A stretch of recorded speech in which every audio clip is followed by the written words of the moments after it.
Allah Ta'ala berfirman, fi buyutin adzinallah an turfa'a wa yudhkara fiha ismuhu yusabbihu lahu fiha bil ghudwi wal asal rijalun la tulhihim tijarah wala bai'un an dzikrillah.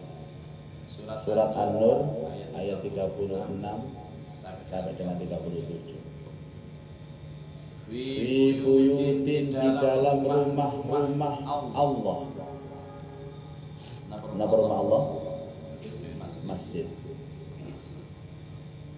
Adzinallahu, diperintahkan Allah an turfa'a, untuk memuliakan.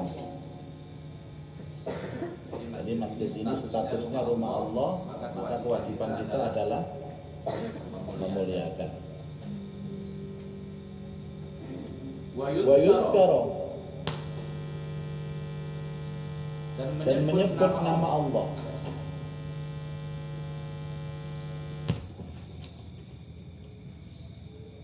Wa yudhkara fiha ismuhu, dan menyebut nama Allah di dalamnya.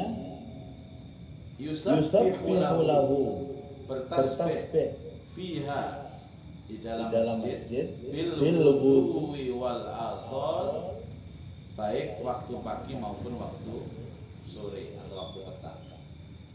Jadi masjid ini benar-benar mutlak adalah rumah Allah yang difungsikan untuk berzikir kepada Allah, bertasbih kepada Allah pada waktu pagi dan waktu petang.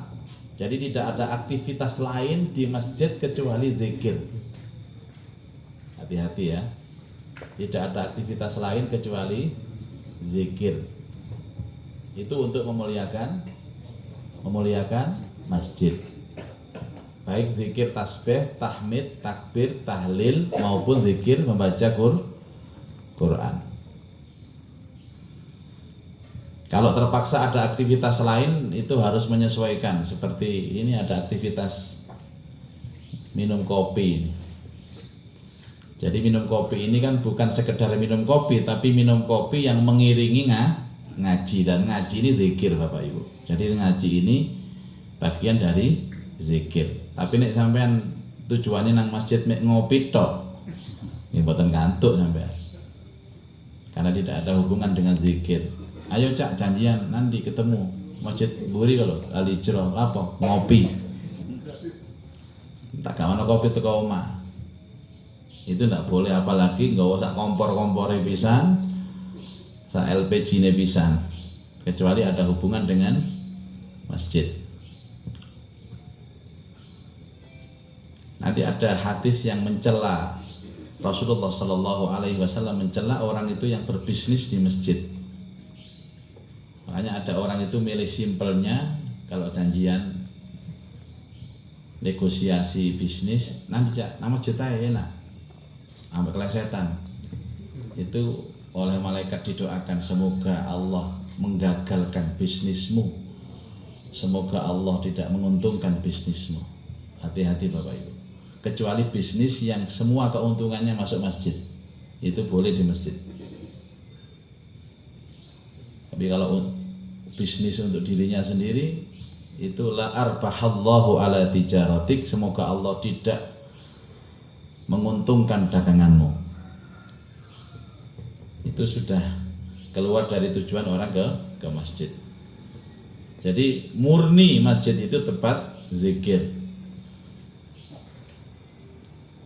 Yang kedua tempat syiar. Syiar itu untuk menampak-nampakkan Islam. Wa may yu'azzim sya'airallahi fa innaha min taqwal qulub. Siapa yang mengagungkan syiar-syiar Allah, fa innaha min taqwal qulub, sesungguhnya itulah bagian dari ketakwaan di dalam hati. Bapak Ibu sekalian, saya berkali-kali mengatakan bahwa masjid ini harus disiarkan, Pak. Masjid harus disiarkan. Dan semua kegiatan masjid ini harus disiarkan, diworo-woro. Kalau sekarang bahasanya di-share. Karena fungsi masjid adalah syiar apapun. Jadi misalkan begini, takmir mau mengadakan acara pengajian menjelang Ramadan, maka takmir ini wajib mengumumkan kepada seluruh kaum muslimin. Engko ngadakno pengajian terus ngomongnya tentang mirip. Wis gak usah disiarno wis engko nek wong wis wayahe krungu dhewe, nek wis teko ya cek teko-teko dhewe. Nek gak teko ya gak apa-apa. Nah niki kelintu Pak Bu.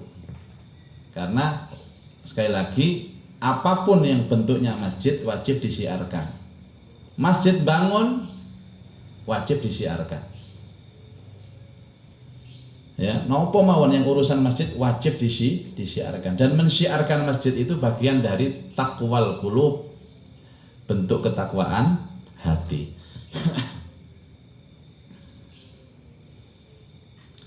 Makanya segala sesuatu yang urusan masjid itu harus masyarakat Islam harus tahu Pak, karena ini tanggung jawab bersama.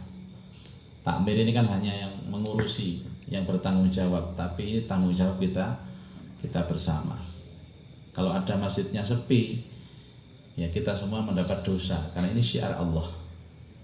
Syiar itu kan ada dua, syiar yang ada di tanah suci berupa haji dan umroh, kemudian syiar yang ada di seluruh penjuru bumi Allah yang disebut dengan masjid. Jadi semakin banyak jamaah ini semakin barokah, karena syiarnya semakin nampak. Semakin banyak anggota pengajian semakin barokah, karena semakin nampak. Dan ini Masjid Sragen itu ada masjid percontohan Bapak Ibu. Katanya percontohan setelah Masjid Jogokarian itu. Jadi semua jamaah subuh ini disiapkan sarapan. Semua jamaah zuhur disiapkan makan siang.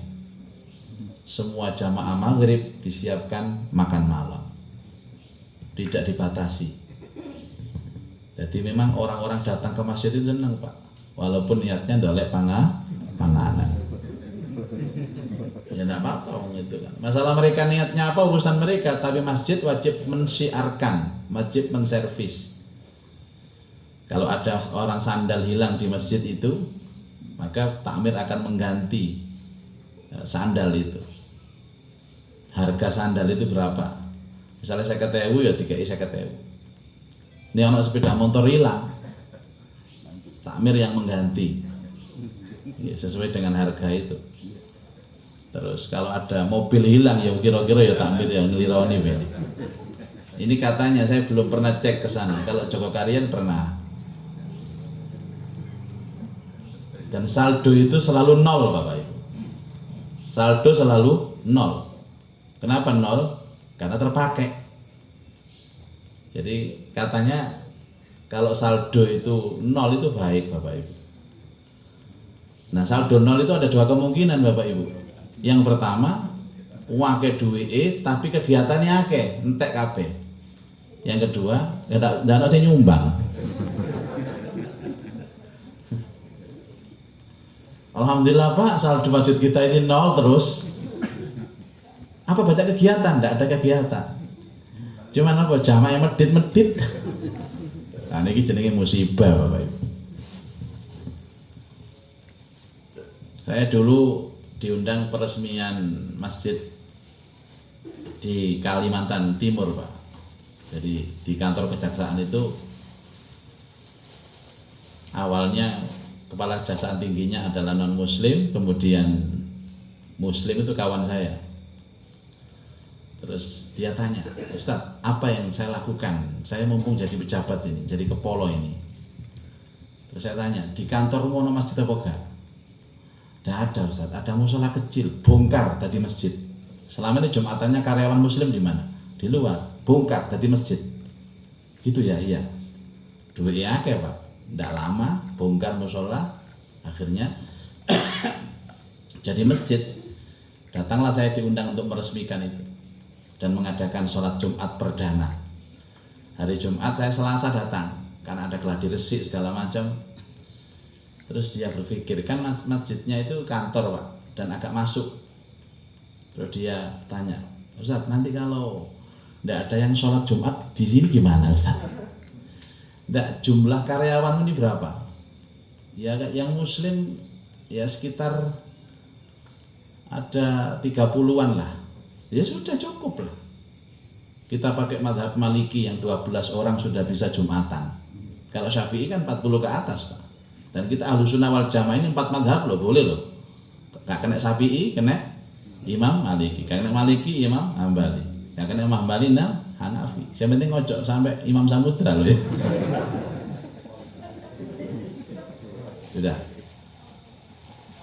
Sudah. Tapi kita kepingin syiar Ustaz, kepingin syiar. Bagaimana caranya? Kita orang bisa datang ke sini. Siapkan makanan. Karena orang siang itu butuh makan. Jadi bikin spanduk Jumat perdana dengan makan siang. Nek perlu menu nih sebut nona kayak warung atau nih. Karena orang itu makan itu urgent loh, betul. Makan itu kalau sudah kita siapkan berapa porsi, terserah. Mungkin perdana 100 porsi. Waktu itu soto Pak, rombong soto itu ditekan. Ternyata soto Lamongan. Nang Kalimantan Timur, Samarinda sana loh. Sudah Bapak Ibu membludak jamaahnya. Si bagian ngitung itu, wih kurang soto nih. Wah bingung, sampai akhirnya yang datang 250, membludak. Sudah. Jadi awalnya takmirnya takut nggak ada yang Jumatan, saat ini takut kalau kekurangan soto. Allah. Sampai sekarang Pak. Akhirnya tradisi makan itu kemudian. Nah, disitulah letaknya bagaimana sharing. Jamaah diberitahu siapa yang mau sedekah untuk jamaah sholat Jumat. Tidak kekurangan uang. Tidak kekurangan uang. Itu namanya syiar Bapak Ibu. Jadi mari Jumatan ngoten teng embong prasmanan soto. Wah. Ono sing teko mesti kari-kari. Komat ke teko. Karena berharap dia kan di belakang yang datang. Jadi njukuk soto ini pertama deh. Sing ngarep-ngarep kadang gak keduman. Pokoknya Jumatan itu gampang. Kalau dia niat Jumatan nanti duduknya depan. Yang paling belakang itu rada gak niat itu. Ya, ngambil kotaan bungkusan nasi itu sampai sekarang, Masya Allah. Itu namanya syiar Bapak Ibu. Jadi bukan berlebihan, tapi memang masjid harus disiarkan bagaimana kita punya manuver sehingga jamaah itu senang ke masjid. Saya cerita kemarin itu yang masjid mengadakan tes darah, cek darah. Dia kerjasama dengan lab. Tetap bayar, tapi biasanya di lab itu kalau komplit itu 500.000, dia hanya 100.000. Senang jamaah. Tuh ada yang datang itu tidak sholat Pak, ya cek tok. Tapi tidak apa-apa, paling tidak dia tahu, oh ini orang masjid itu. Dikenalkan, oh ini masjid kita itu punya masjid. Dikenalkan seperti itu. Ada masjid itu yang saldonya banyak sekali Pak, tapi tidak ada kegiatan sama sekali. Lah terus manfaatnya uangnya jamaah untuk apa? Ya tapi ojo nemen-nemen TE enggak betul-betul nopo lah kan. Pokoknya dipakai lah dari jamaah untuk jamaah.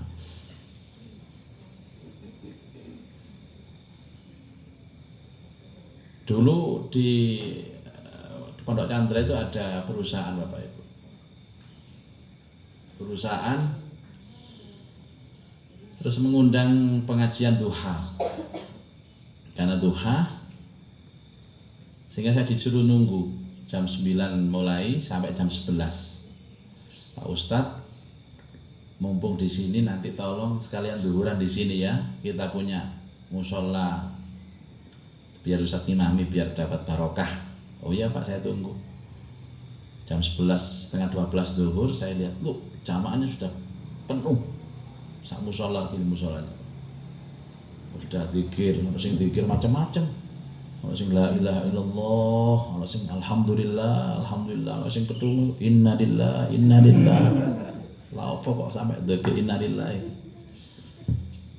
Saya heran iki durung adzan kok wis kumpul kabeh arek-arek nang masjid. Sampai akhirnya ngimami itu saya enggak khusyuk Bapak Ibu. Kok bisa ya? Anak-anak ini cek sergepe. Sholat durung adzan wis siap kabeh. Padahal kalau masjid umumnya itu qomat orang baru datang. Akhirnya saya setelah itu kan ada ramah tamah. Saya tanya itu bosnya, "Bos, kok bisa, Bos? Memberikan semangat anak-anak itu jamaah sampai durung adzan wis siap kabeh." Bosnya menjawab, "Alhamdulillah Ustaz, kita mensyiarkan masjid kita di pabrik kita ini. Jadi untuk shot pertama itu Rp50.000. Shot kedua 30, ketiga 20, pokoknya terakhir itu Rp5.000. Ya sing wiritan innalillahi iku mau Pak sing Rp5.000, gak keduman shot. La haula wala quwata illa billah. Jare Kartolo angel. Tapi saya salut bos. Anda patut masuk surga bos. Anda mendermakan uangnya demi untuk mensyiarkan masjid. Perkara niate wong napa urusane dhek, Pak. Tapi yang penting kita mensyiarkan masjid. Selesai. Nah, kita kan enggak tahu niat orang. Mosok tahu ke situ. Sama niat napa teng masjid niki? Tambah tukaran lah. Betul urusan niat takon. Niat itu sudah biarkan urusannya dengan Allah. Yang penting kita menservis bagaimana caranya. Itu namanya wa may yu'azzim hurumatillahi fahuwa khairun 'inda rabbih. Apa saja Pak. Terserah makanya ide-ide apa ditampung semua selama mampu dilakukan. Tampung semua. Kalau ada sponsor dari rumah sakit pengobatan gratis, monggo tampung. Kalau ini misalnya ada vaksinasi ini mulai beredar, gimana Pak? Masjidnya ditempati vaksin, tampung. Tapi jangan terakhir, gimana Pak kalau kita mabuk-mabukan di masjid? Ya jangan ditampung. Wong perpresnya sudah dicabut kok. Ya Allah. Itu namanya yu'azzim sya'airallah.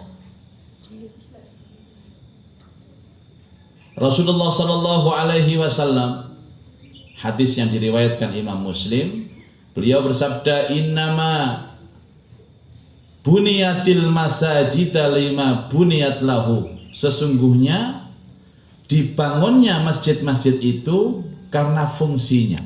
Apa fungsinya? Untuk zikir. Jadi fungsi intinya masjid itu adalah zikir.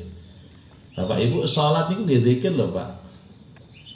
Kayak dawuhe Allah datang Nabi Musa nggih. Napa niku pertama kali Nabi Musa itu menerima wahyu, mendengar suara, dan suara itu Allah, Pak.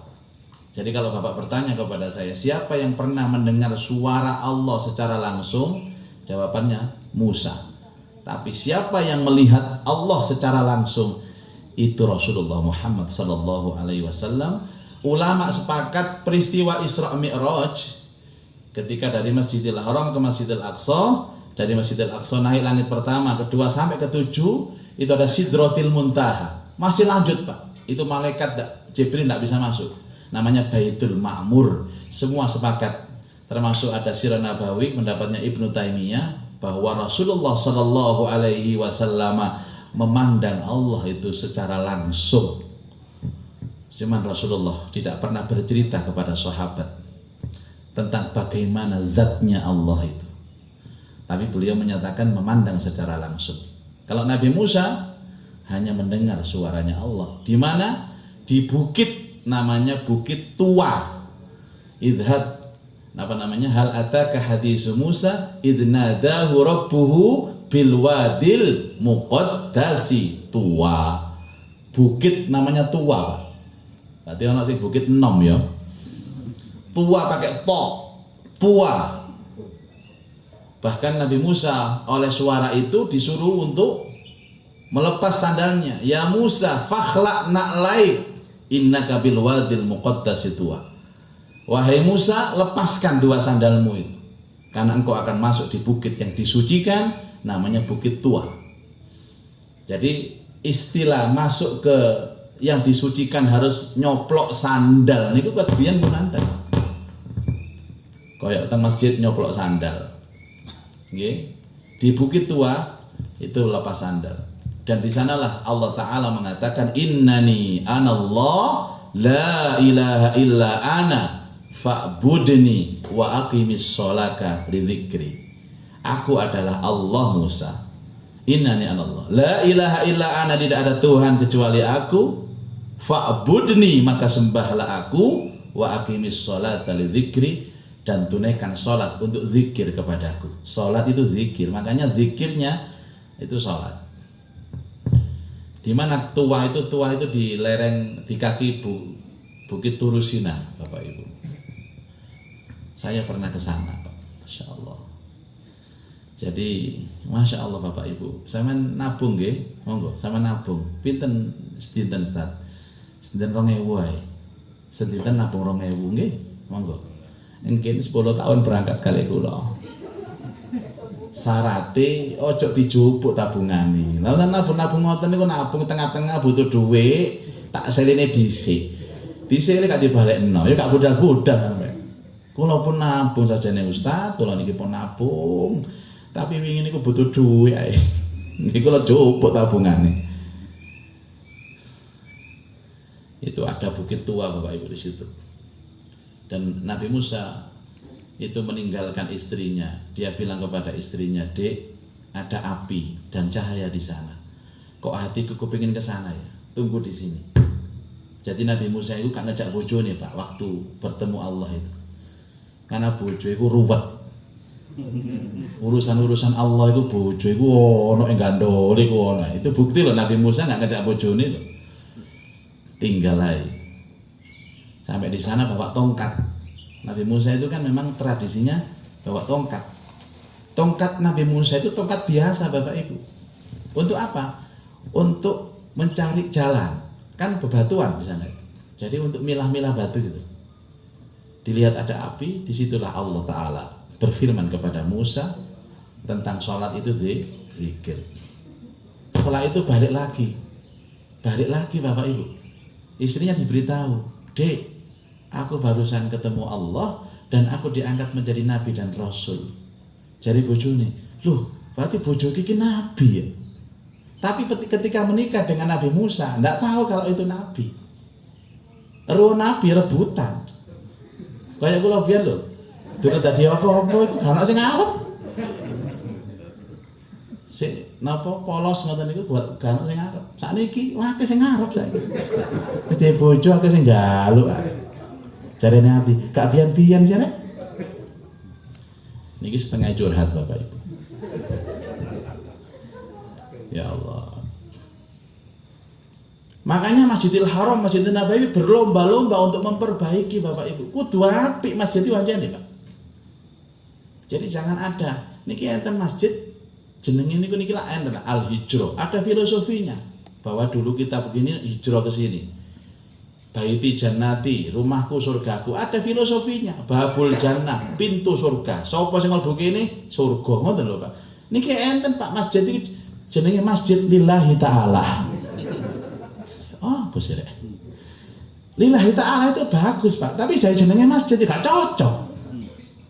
Jadi masih kotor ya lillahi ta'ala, masih rusak ya lillahi ta'ala, masih itu apa sumuk ya lillahi ta'ala, tidak bisa. Kalau sumuk pasang AC, sumuk ada kipas angin. Apa senengi jamaah ditukokno. Senengane sarapan kayak sarapan. Duhur senengane makan siang kayak makan siang. Biarkan mereka berkomentar, iki masjid apa warung sih rek? Iki masjid apa pujasera sih rek? Enggak. Ini adalah syiar Allah. Ya apa kirane wong iku seneng teng masjid. Dan itu bukan tugas takmir loh Bapak Ibu. Itu tugas kaum muslimin yang punya kesadaran atas itu. Takmir hanya memanage, mengelola supaya baik. Ya, itu syiar Allah. Pak Bu, wong niku sing paling angel niku nekakno teng masjid. Nek wis mlebu masjid niku gampang tuturane. Dijak jamaah mesti gelem. Mosok ana mlebu masjid komat gak gelem melok salat, gak ono. Allahu Akbar, tolak. Kata gak sholat, ya melok sholat. Tapi yang susah itu mendatangkan ke masjid, itu yang susah. Itu perlu kekuatan segala aspek Pak, ya kekuatan ekonomi, kekuatan napa niku. Ayo Pak nang masjid Pak. Wis ta lah Pak. Sampeyan melangkah nang masjid itu apa jenenge? Apa nek jamaah ya sop pertama iku oleh unta Pak. Sop kedua sapi. Ketiga wedhus. Wis ta lah, ayo Pak. Lah keempat pitik.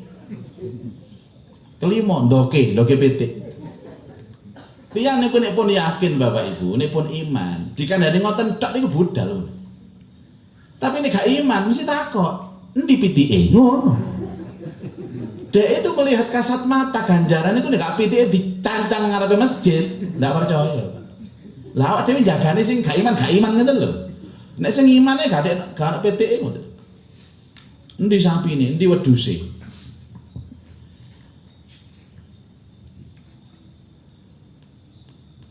Wa qala Nabi sallallahu alaihi wasallam inna hadhil masajida, sesungguhnya masjid-masjid ini la tasluhu li syai'in, tidaklah patut untuk sesuatu, min hadza, dari ini, al baul, hanya untuk tempat kencing saja, wala al qadara, untuk sesuatu yang kotor saja, innama hiya li dzikrillahi ta'ala, kecuali masjid dibangun untuk zikir kepada Allah, wa qiraatil Quran, dan baca Quran. Kalau lah ada kamar mandi, ini fungsinya untuk memfasilitasi jamaah untuk wudhu dan buang air, bukan untuk toilet umum Pak. Orang masjid ngoyo tok malu tinggal ngono. Ya Allah. Makanya ada masjid di daerah Darmo itu ditulisi toilet, kan masjidnya jalan raya Pak. Toiletnya di depan ini. Toilet ini hanya untuk jamaah masjid. Yang tidak jamaah masjid haram masuk toilet. Itu haram hukumnya sendiri. Nek kula usul Pak. Ngeten lho Pak Takmir, sama tambah hitungane. Cek wedi wong niku. Siapa orang yang tidak sholat di masjid tapi menggunakan toilet masjid, mudah-mudahan anyang-anyangan. Sisa ngono lho. Mosok saged ini, monggo sampeyan anu. Wonten Sidoarjo niku enten tulisane ngene. Jumat gede Pak, teng ngene sampean rumiyin enten Masjid Anyar niku. Saya rutinan ngaji di situ tuh mulai tahun 98 Pak. Sampai sekarang itu kurang tahun loh. 2022 tahun, 23 tahun ngaji teng. Jadi sampean teng ngene Sidoarjo dan Kauman niku dulu masjidnya itu masjid lama. Sekarang dibongkar oleh bupati yang lampau, Pak Win dulu. Jadi masjid bagus. Dulu ada tulisan, awas copet. Gede Jumatan. Awas copet karena copetnya ikut sholat. Sak mari ini dikai awas copet itu sandal ilang kabeh. Ya apa Pak Ustadz? Kita ancam. Sampeyan ojo tulis ngono Pak. Ojo tulis anu, copete tersinggung. Akhirnya dintekno kabeh sandal jamaah. Wis gak usah ditulis ngono, gak pantes lah, awas copet. Lah niki bala-bala ilang.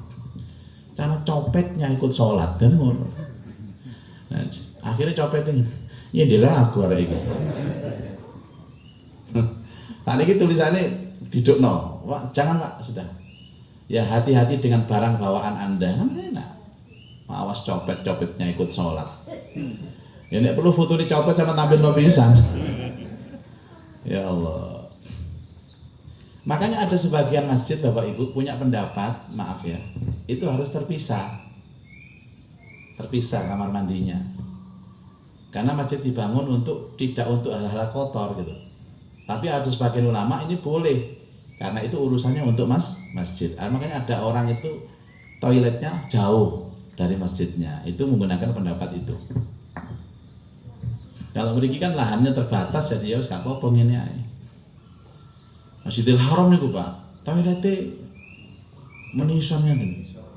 Numpak lip. Jadi makanya kalau nek sanjang teng jamaah ngeten Pak Bu, menawi jenengan teng Masjidil Haram napa Masjidil Nabawi nek krasa kebelet baik ngoyo maupun buang air besar, jangan ditunda. Wis selundup-selundup peteng-peteng langsung metu. Karena jarak antara panjenengan iktikaf di dalam masjid ke toilet butuh 15 menit. Nek mriki mboten napa-napa, Pak. Masih kebelet dimpet titik, mboten saged mriki kok. Wis koyo kebelet ngoyo kan bisa di manage itu, Pak. Kebelet ngoyo ini kira-kira 10%. Nah, melaku 20%, 30%. Pas der 100% wis langsung. Sudah perjalanan dari dalam masjid itu jauh, nanti di sana mungkin saja, maaf, antri. Wantri Pak mriko niku. Sak donya mau musim haji ta apa masyaallah. Wantri niku suwe tok. Ambek ngeten iki. Melbu. Sik lah longgo ditotoki tok.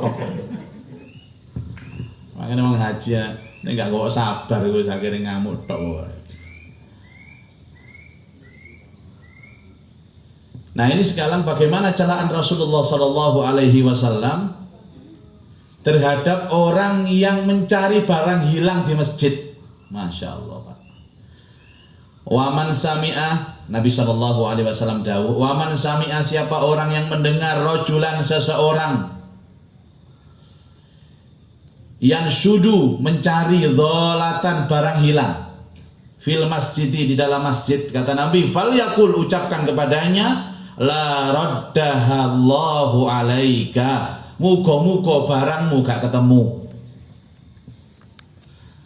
Ini Pak, ini kan warning Nabi, bukan Nabi kejem, boten, hanya memurnikan masjid, fungsi masjid. Jangan mencari barang hilang di masjid, dilarang mengumumkan barang hilang di masjid. Kalau perlu pengumuman itu ada kayak mading begitu Bapak Ibu, kayak papan pengumuman di luar, jangan di sini. Di luar jangan di sini. Itu kan menunjukkan bahwa jangan terkonsentrasi orang mencari barang hilang. Napa mboten angsal-angsal, Pak? Ini hadis hanya untuk memurnikan fungsi masjid. Fa innal masajida, kata Nabi, karena sesungguhnya masjid itu la tubna li hadza, tidak dibangun untuk goleki barang hilang. Saya pribadi Bapak Ibu namanya ikhtiar nggih, ikhtiar. Ikhtiar itu apa Pak? Usaha. Saya usaha Bapak Ibu, bahwa kalau sudah masuk masjid, handphone saya tinggal di mobil. Usaha loh nggih, supaya tidak terkonsentrasi. Sekarang ini hal yang paling menyibukkan manusia itu apa? Gadget, HP. Sehingga orang kalau masuk masjid bawa HP, saya jamin tidak akan konsentrasi dia berzikir. Alasannya loh, kalimat zikir saya itu ada di dalam HP Pak Ustaz. Iya dirupto, liane buka Quran, mari ngono digeser, akhirnya buka WA. Ero aku ya pengalaman. Dan kalau kemudian HP itu ketelisut Bapak Ibu, terus dia tanya takmir, Pak Takmir, apakah ada HP yang hilang tadi di sini ketinggalan? Ucapkan la raddahallahu alaika, muga-muga HP muga ketemu. Geger betul, geger apa betul kira-kira?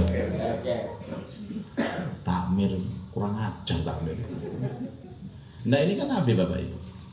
Jadi maksud saya, hindarkan perilaku yang mengaburkan untuk tujuan asli di masjid. Nah kalau ningali ya, satu-satunya yang buyarkan urusan itu ya HP itu Pak. Jadi sholat nggak usah bawa HP. Ya, sudah selesai nanti. Daripada nanti ketelisut, apa ada orang itu? Kecuali kalau kontak ini kan urgent Pak, dan tidak ada orang itu mainan kontak di masjid itu. Kalau dia ketinggalan ya mungkin, karena urusan sepeda motor ini kan memang urusannya untuk datang ke masjid. Jadi masa sebentar saja itu tidak. Ada orang khotbah itu Bapak Ibu, dia main HP terus sampai khotbah gak harus disampaikan nopo. Karena dari awal WA terus, dan dia itu berbicara WA di dalamnya itu urusan dunia, karena belum selesai, belum tuntas tadi ngurus dunia, terus nang masjid sampai setengah jam khotib mudun, ndak ada apa sih sampai no. Kon mau apa cak temai khotib? Boyo aku gak tapek ngrungokno. Pokoke ono ittaqullah. Ya kabeh ae khotib iku ittaqullah, masih enggak. Ya Allah. Itu yang disebut dalam hadis faqad lagha fala jum'atalah. Sungguh sia-sia dan tidak mendapatkan sedikit pun pahala Jumatan. Dia hanya sekadar gugur kewajiban tapi ganjaran nol. Dia rugi besar Bapak Ibu. Dan kalau sudah tidak zikir kepada Allah, maka dia tidak ketemu Allah. Bayangkan masuk ke rumah penghuninya tapi tidak ketemu sama yang punya rumah.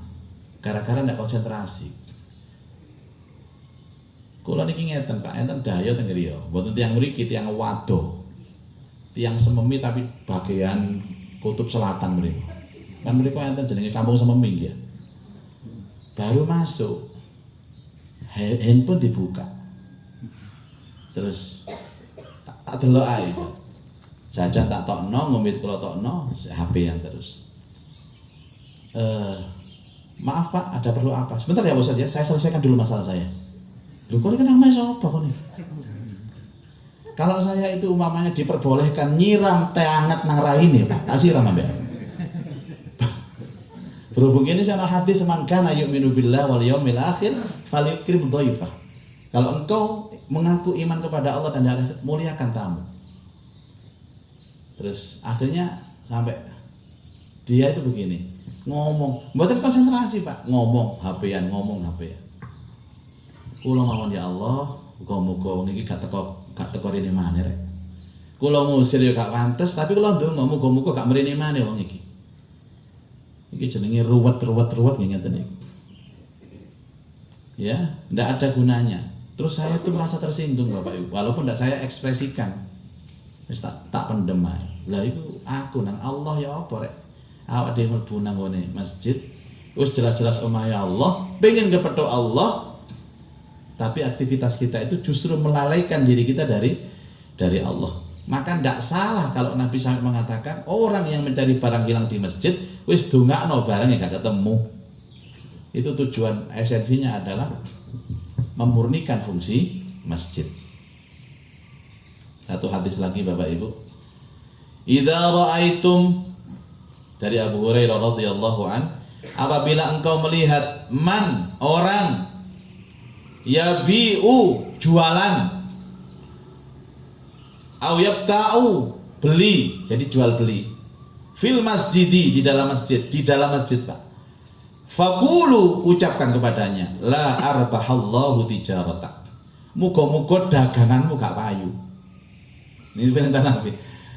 Dulu itu betul Pak, orang itu jualan di masjid macam-macam. Itu maksudnya jualan di masjid ya di area masjid ini. Kalau mau bazar ya di luar sana tidak apa-apa. Tapi kalau ada orang itu datang memanfaatkan jamaah masjid untuk beli barangnya, maka doakan la arbahallahu ala tijar. Semoga Allah tidak menguntungkan daganganmu. Moga-moga kau gak payu.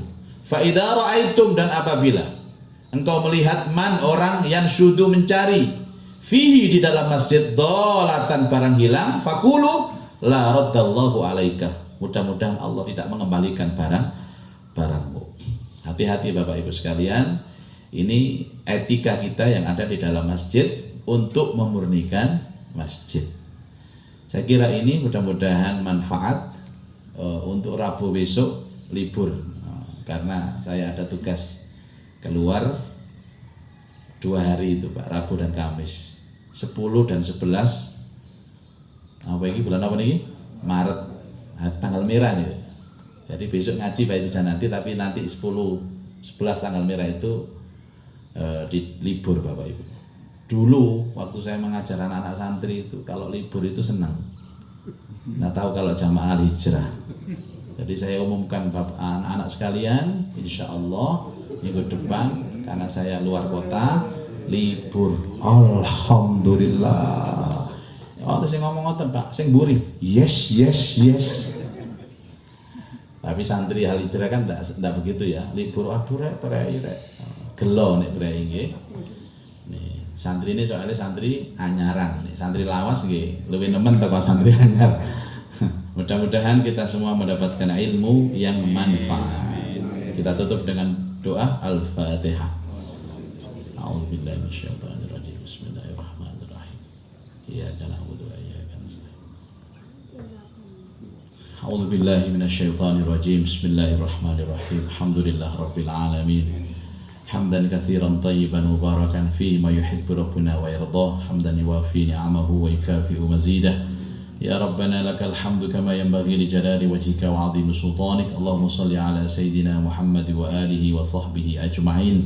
Allahumma anfa'na bima 'allamtana wa 'allimna ma yanfa'una wa zidna ilman nafi'a. Allahumma arzuqna fahman nabiyyin wa hifdzal mursalin wa ilhamal malaikatil muqarrabin ya arhamar rahimin. Rabbana atina fid dunya hasanah wa fil akhirati hasanah wa qina adzaban nar.